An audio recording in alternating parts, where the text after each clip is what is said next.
I'm not going to be doing deals at all. Now that would be, I don't even know if that's a conflict. I mean, I have the right to do it. You know, under the law, I have the right to do it. I just don't want to do it. I don't want to do deals. How do you describe the complications of having the first billionaire president?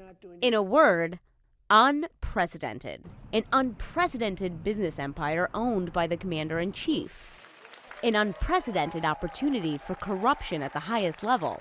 And a leader with an unprecedented disdain for following political norms. Every Republican nominee since Richard Nixon, who at one time was under an audit, has released their tax returns. Traditions, and not the law, have guided presidents on how to deal with their finances in the past. The law clearly does not apply to the president or the vice president. And legally, the president of the United States doesn't have to do anything.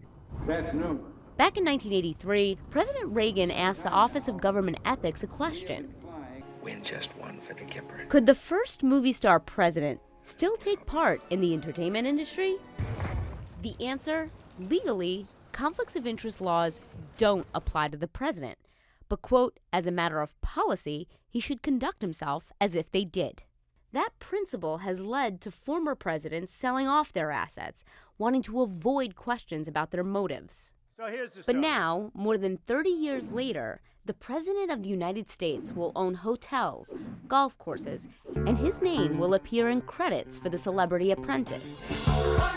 Trump tried to downplay his role on the show, but his spokesperson defended him days earlier. I mean, presidents have a right to do things in their spare time. Trump is set to announce that he will leave his business. My executives will run it with my children.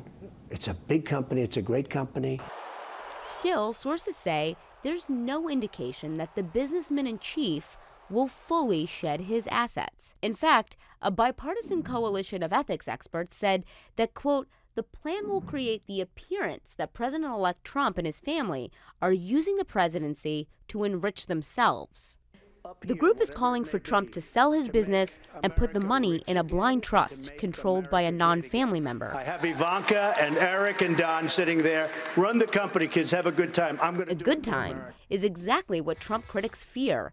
And that's why Trump's announcement will likely lead to more questions than answers.